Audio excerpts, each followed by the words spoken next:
Pisces, welcome to your reading.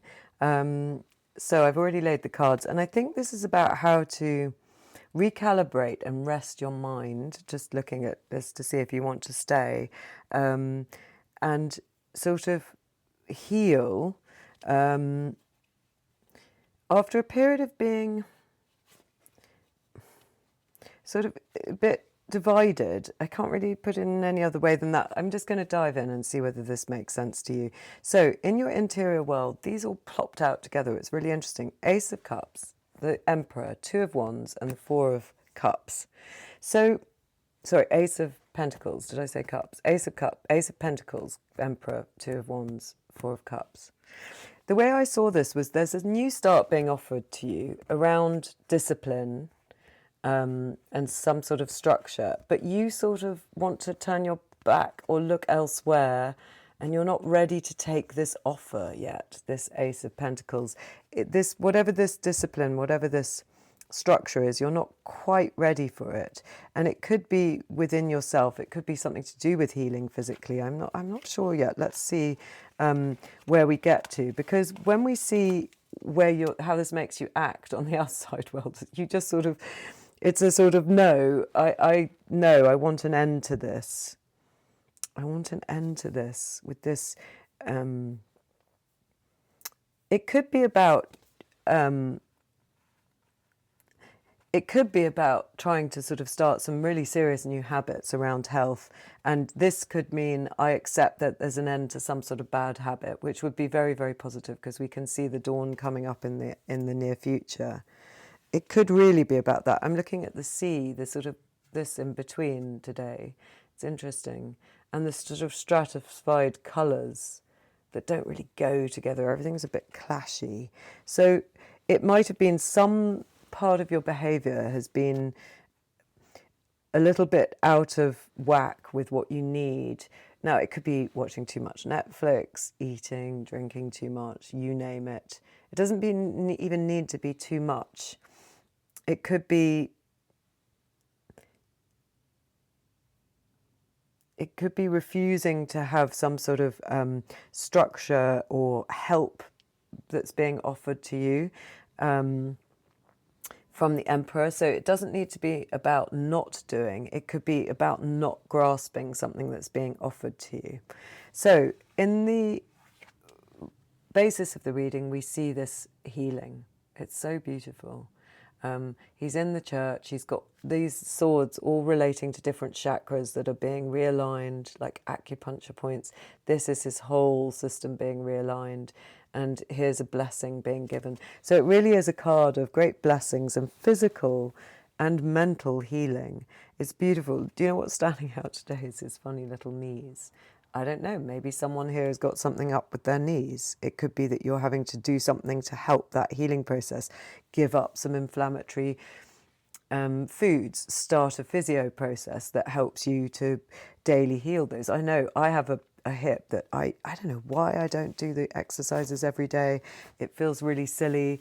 Also, very interestingly, my physio is also talking to me about how thought can inflame the body. So when you have long-term health issues around something that inflames, a long series of bad, difficult thoughts just teaches the body to inflame, weirdly. I don't know why, but he has explained it to me, and it does make sense.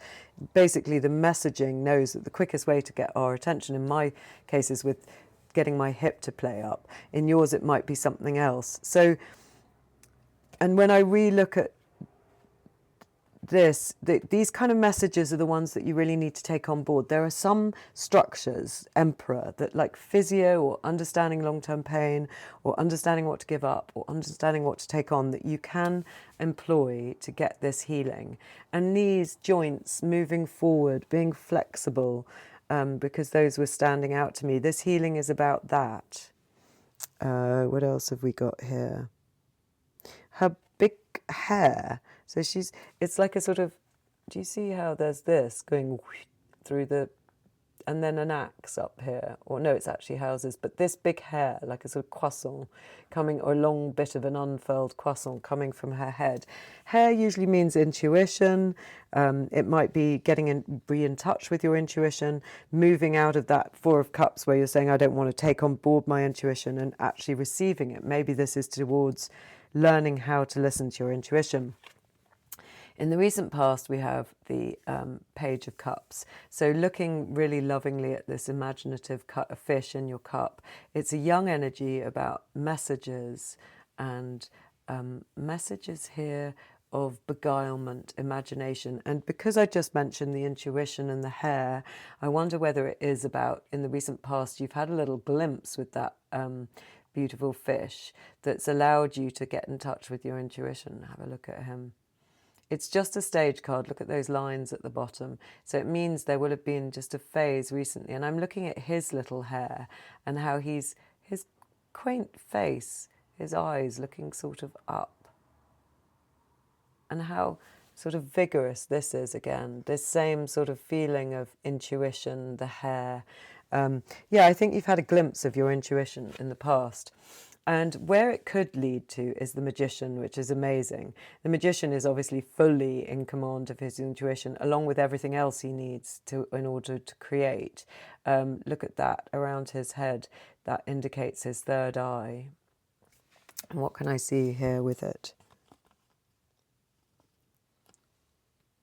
A similar expression to the Page of Cups, really. What I'm looking at here is all these symbols. Where are the red glasses? Around the bottom of the chair, of the table, the solid table that indicates, yeah, there's a crown, a cross, and a sort of strange watery symbol. I thought it was Libra to start with. It's not. See if you can make out what those are underneath the tabletop. That's interesting, isn't it? So sort of coded messages. This is one outcome for you, a sense of being fully in command with your intuition and all your other senses and moving forward. So, you know, you've got now, because actually, that's interesting, in your inner being, we have a pentacle, a wand, a cup, and all we need is the sword, but actually the Emperor is the most like the King of Swords and is very sword-like, the King of Swords is the most like the Emperor. He has quite an incisive intellect. So it's saying inside you've got all of these qualities, but you're sort of refusing to act on them. But here is one potential outcome, we see you acting on it. So it's absolutely beautiful. Here he has the sword, the cup, the pentacle and the wand on his table, on his solid table. And as above, so below, he's really able to, with the force of his will, make things happen, which is great. Now, coming up in the near future, you're steadily, with the Knight of Pentacles, working on how to stop all this anxiety, these overblown nighttime thoughts that we don't need you to have. They're not helpful for anyone. In the Knight of Pentacles, what's standing out to me is whatever's at the bottom of the back of this horse. It's like a sort of, it's almost like a, it's funny, it's reminding me of like a 1930s beaded headdress. I don't know where that's coming from. But it's also something that kind of keeps you steady. It's talking about this kind of back chakra, this lower chakra of the horse, keeping you very grounded, like the Knight of Pentacles. So grounded, steady actions that are coming up in the near future to stop all this worry, to stop what we know can be very overblown and based on the night time. And here I'm looking at what's at the bottom of the bed. What's going on there? You see that figure that's sitting down with the other one lunging towards him? What's coming out of this figure's head? What is that? Is it just it looks like a unicorn horn or something. So something about your intuition, I think, again. Your intuition being a bit beleaguered and attacked, and that making you very, very worried. So you're steadily working to conquer this, I think, to get over that with the help of some steady habits, talking to yourself in a steady way, adopting steady processes so that you don't lose your intuition and become sort of self-attacking with your thoughts and worried. Now, it can mean that you have to look out for details, that card, so it's not to ignore it. It's just don't let it become overblown. You know, we can see already there might be some habits you need to change, but you can do it steadily with the Knight of Pentacles, which makes it feel less difficult. In your attitude, actually, you're rather happy. It's another 10, so you've got your external behaviour being, it's all over, I'm wanting a new start, which I love. That fell straight into a box. I wonder what that means. Yeah, here you are saying, okay, I accept something's over. I want the new dawn. And this is making you happy. You're approaching this with great optimism. I think you're working towards it and embracing these ideas. Let's see what we can see here as very good ones. Yeah, the dancing children, the flowing river, beautiful house, 1, 2, 3, 4, 5, 6, 7 trees and a lot of hedges, and how her beautiful train comes below her, sort of rather regal actually for two sort of slightly normal people. And look at those beautiful cups. That's so amazing. And a strange yellow, blue and red rainbow, not quite what you'd expect. But look at how those lines go up and down as if you are happy for here, happy for up there, for the intuition is what I feel. So that's great. In your environment, you're learning. Probably with that Knight of Pentacles, you're steadily learning to move towards this new intuitive, healed state where you don't have these bad habits, where you listen to your intuition. A ploughed field, a little sort of middle, there's something here that you could head towards. Again, fertile land. Oh, beautiful. How lightly he holds this learning. He really enjoys it.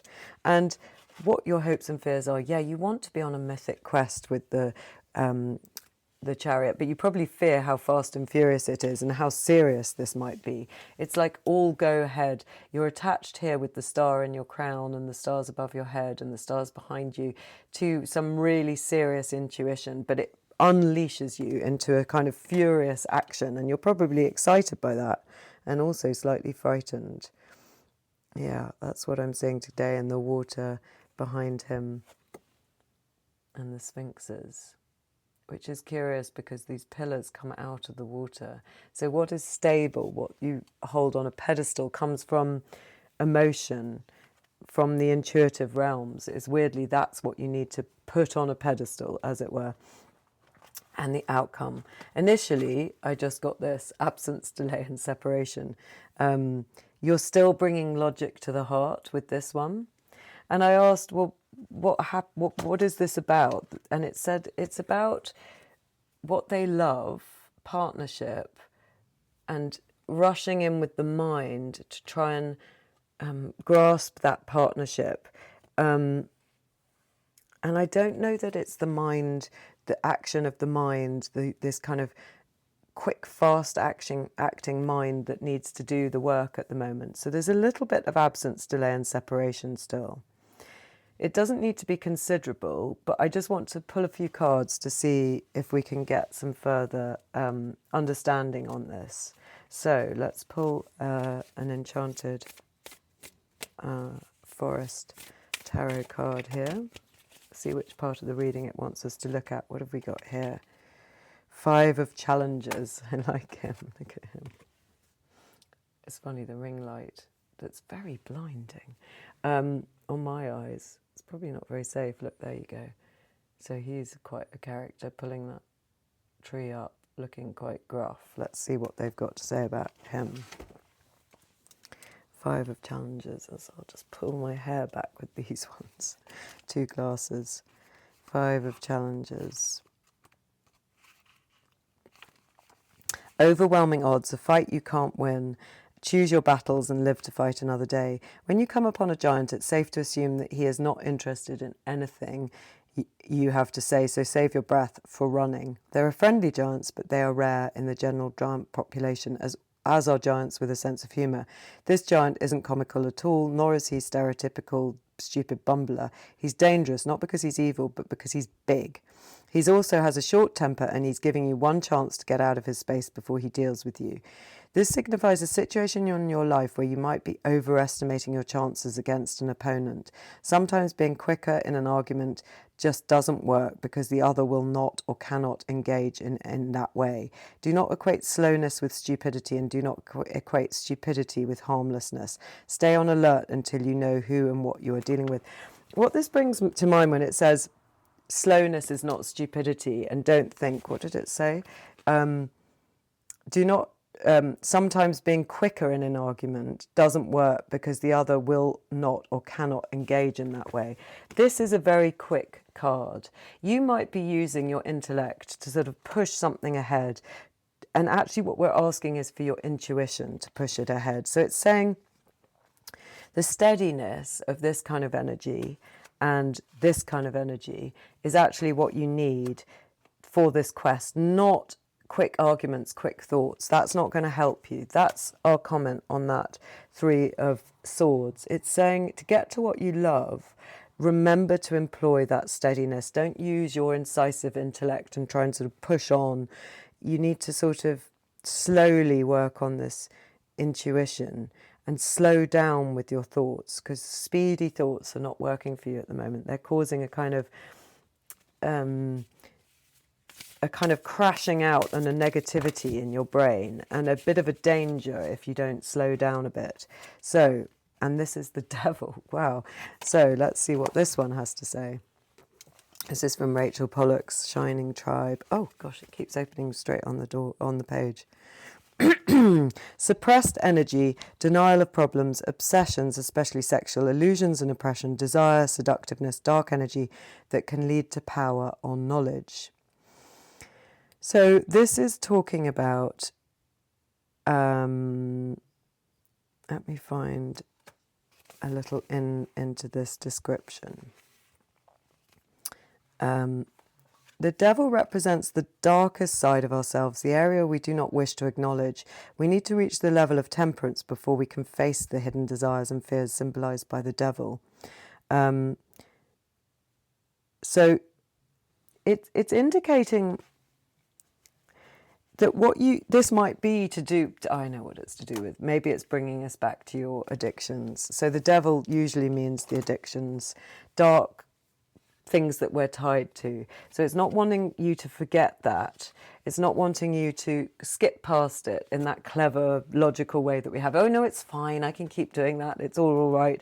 It's trying to get you to slow down to realize a truth. I think that really is it. It sort of came to me quite surely. There's a sense in which we could outwit ourselves and trick ourselves into thinking there's no need to attend to some things that we have to change a little bit, whatever it is. Yeah, healing, lion heart. We have to be brave and face what we don't really want to get out of that cage. Do you see how there's a cage and a bird and this fierce lion that wants to get out of it? Let's see what the Divine Muses have got to say, because I think that's it. I think there's a sidestepping potentially, like we saw here. We've got, you're being offered some discipline, and actually you're saying, no, don't worry, I'm going to find something else, and I'm not taking that. That was your inner world. And I think it's reminding us here, don't do that. Don't be too quick with both of those cards to sidestep, like Lion Heart. 87. Strength, courage and loyalty. It's a card of courage, strength and loyalty. It's about embodying a kind and caring, forgiving nature, at the same time being daring and speaking the truth, even if it isn't pleasant. So this might be facing up to your own unpleasantnesses, those devil-type characteristics, those Four of Challenges, that sort of destructive energy. So it could be about something. So if this card appears, it may indicate that we want to connect passionately with a cause that we believe in, and may even want to devote our life to it. It could be about something we care deeply about, or perhaps it's about confronting a difficult task with heart, even when we fear the outcome. So lions in nature are devoted to their pride. They work together strategically to catch their meals. This is about you working with that sort of sense of emperor strength, I think. It's interesting, they don't engage for sport with fighting. They typically avoid conflict. The Lionheart's message is to feel into your heart, to sense if the situation warrants confrontation. So that's really interesting. And it's saying, and it talks again about walking away from a fight. Effort spent where there's little to gain is often effort wasted. So like with this, pick your battles wisely. So pick what you want to work on and attack and disengage from if there's some sort of destructive habits that you need to work on. But understand that it might need quite a lot of your attention. It's not nothing that you're taking on here. Don't try and skip away from it. Yeah, I love that. And then it talks a bit about the card. The sun, so it's talking about the lion-headed Egyptian goddess Sekhmet. She was a sun goddess with powers of destruction and creativity, and represented feminine courage and protection, as well as the wisdom of the heart. So it's funny when we've got in the outcome this sort of absence, delay and separation, and using logic, bringing logic to the heart. Here we're actually saying use the heart. Don't try and overthink it. Use your heart. Lead with your heart. Let your thoughts be in service to the heart, that will then open that cage for you. I love that. And then let's just have a tiny comment from the little teeny tiny Rider Waite to finish off if there's anything else. Yeah, look, it's okay. You're headed towards some great healing. You will be celebrating soon. We have the Star card, which is the card of healing, bright new starts, going after what you really want, with the card of celebrating with your community. If you can get this discipline under your belt, if you can heal this part, there is great celebration to be had at the end. See you again.